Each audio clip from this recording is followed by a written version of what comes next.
even though faith is hard to have, you still have to have it. You feel me?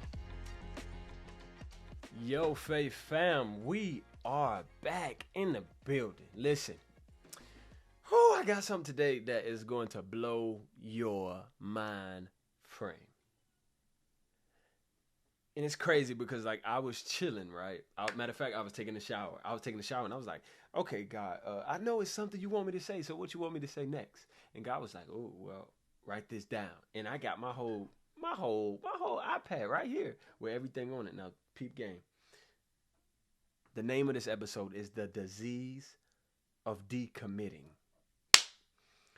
Ooh, I hope somebody felt that. The disease of decommitting. I can go down the timeline and really say that I've met a lot of people that were once committed to something, but now are committed to nothing. I knew some people that were committed to something, but now they're committed to everything. And they dropped the one thing that kept them in their zone, that kept them powerful, that kept them really in their element, right? So this is crazy. Just to smooth talk this in and just to give you a real conversation. There's a thin line between being committed and being uncommitted, right? That thin line is either meeting expectations or just deciding to not do something again, right? You feel me?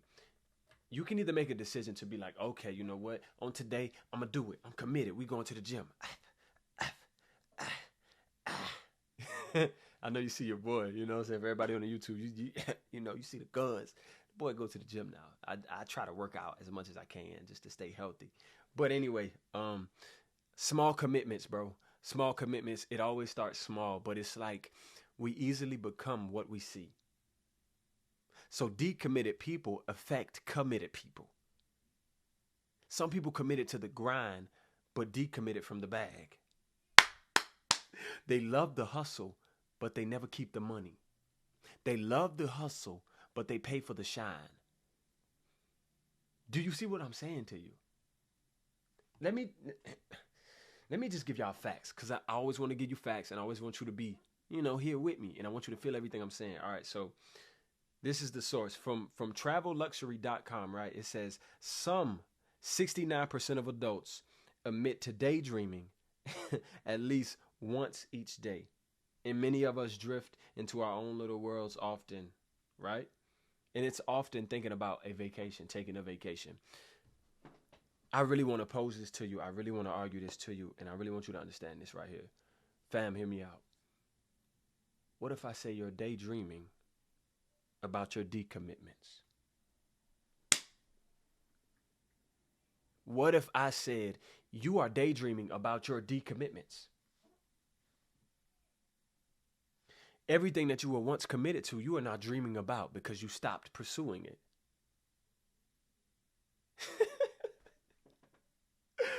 What if I said you dreaming about a vacation that you're supposed to be living, and now you're working, hustling backwards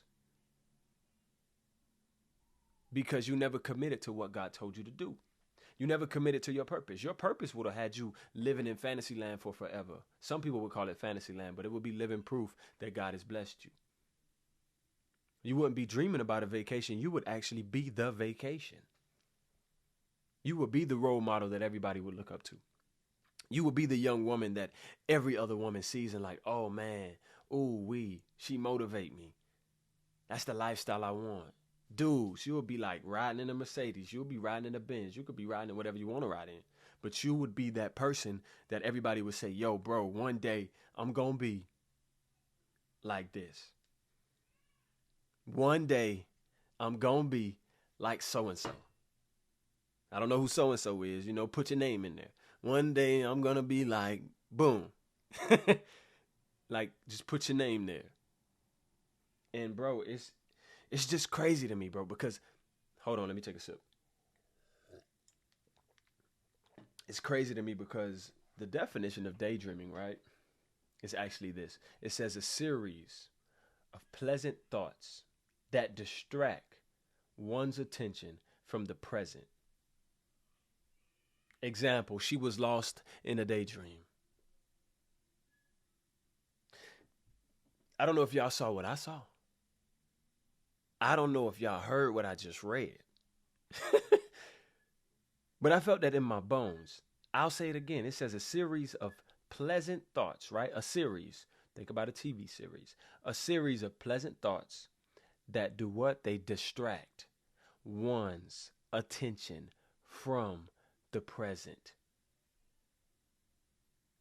So not only are you decommitting, but just like I said, it's a disease. The disease affects you to the point where you're daydreaming about a dream or a trip or a vacation or a house or a car, right? To the point where it distracts you from the present. To the point where it distracts you from the present. Meaning your present time ain't even a present to you. It means that your present time is actually a disaster to you because you're dreaming about something else. And that's distracting you from the blessing, which is life. It's keeping you away from the present. See, the enemy is strategic in the way he do things, right? He would love for you to work a 9 to 5 till you die. He would love for you to grind until you can't grind no more. Believe it or not, that word is actually contradicting. To say you on a grind mean you tearing yourself down to go get something that you ain't gonna keep. That's a bar. That is a bar for somebody. For who, I don't know. But that's a bar. To be on the grind is to say you grinding yourself down to get something that you never gonna keep. That's why this is a disease. Decommitting is a disease.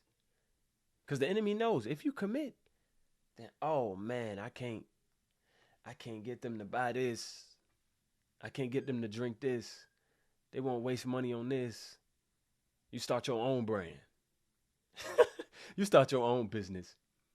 You start your own radio station. You start your own TV station.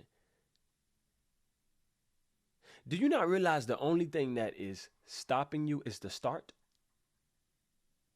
Because once you start, see, most of us will start something and look for a finish line automatically. Boom. Oh, I just killed the enemy right there. Most of us start something and look at the finish line already.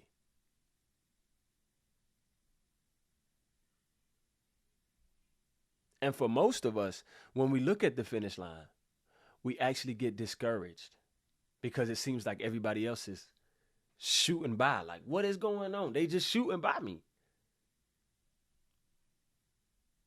The disease of decommitting. If the enemy can distract you from the present time, he got you. If he can get you stuck up on where you at, he got you. Because if you stuck in that present time, right? Like if you're not looking forward, then that means you don't have vision. And without vision, the people perish. The Bible tells us that. Without vision, you're going to perish. The people shall perish. I could sit right there and just talk y'all head off about that because it's too many people that are decommitting and it's a disease. And what if it's by association? Uh-oh. Let me stop. Let me continue through the bullet points. See, y'all bothering me. Y'all poking at me right now. Let me continue through the bullet points, man, because I could destroy that. Decommitted distractions. That's good. Decommitted distractions. See, I love doing this right here because it's like my element. Like this me. Like this is what I love to do. And I love to help people and I love to give people knowledge and wisdom and stuff like that, right? So I'm committed even when most people will decommit. To those of you this your first time ever listening, yo fam, listen, I just got this good. I've been doing podcasts for about 2 years, restarted about 2 times. I'm just getting this good. For the folks that's been following your boy, to my faith family, to everybody that's been following me from the beginning, y'all know how it was in the beginning. Look at it now. Listen to it now. YouTube, look at me now. You can't even get inside the club. Oh, no, I'm sorry. What he said? What Chris Brown said? Don't worry about it. That mean I ain't supposed to say it. The Lord made sure I ain't say it. But let me give you this right here, okay? Wow, man. Okay, so from www.elitedaily.com, this is what they said. The harsh reality and answer to these questions is most of your losses and inadequacies are the result of whom you associate with. And let me give you the quote that Tim said, all right? Tim said this. Tim killed this. Tim said, but you are the average of the 5 people you associate with most. So do not underestimate the effect of, come on, man. Don't underestimate the effect of the people that you associate with. Your disorganized friends. Your inadequate friends. You guilty by association. You deemed yourself guilty by association. Literally. And I don't want that to be your life. That's not supposed to be your life, bro. And for my Bible scholars, you know I'm going to give you a Bible verse because I know you listening. I got something for you. Since you love your word, how about this right here? Proverbs 13:20, King James Version, right? He that walketh with a wise man shall be wise.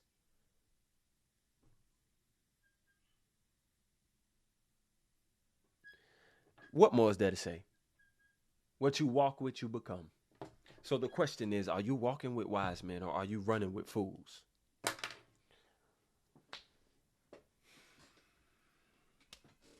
Are you walking with wise men or are you running with fools? That's a whole nother podcast. I'm not even going to dig into that. Oh my God. The disease of decommitting. That's nasty, bro. That's filthy, grimy.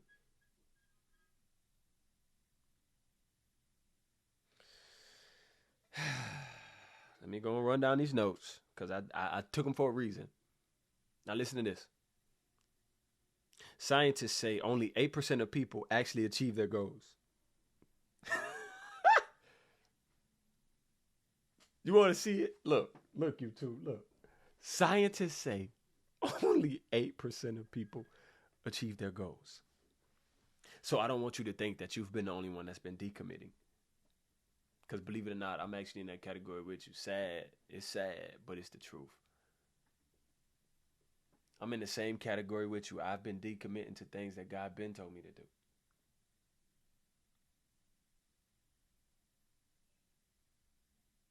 But the question at the end of this podcast, at the end of this video, will you be a victim of the disease to committing? Well, really decommitting. Because being a victim of committing meaning you gonna succeed. You ain't even a victim. But to the decommitted you are. Because they don't like to be held by standards. But to the people that want to be better, bro, all your boy can say is, make your decision to commit. Through the rain, through the storm, through hell and high water. Make your decision to commit. Listen, fam, I pray that y'all enjoyed this podcast. I know it was deep, fast, and to the point. But I pray that it really ignites something in you to help you commit to everything that God told you to commit to. But you know, your boy love you. He gonna say, send this to everybody, your mom and them. And I'm also gonna say at the end of it, do me a favor. Come on. Just come on. Come on back. Hey, listen, man, I love y'all. Peace. Stay blessed.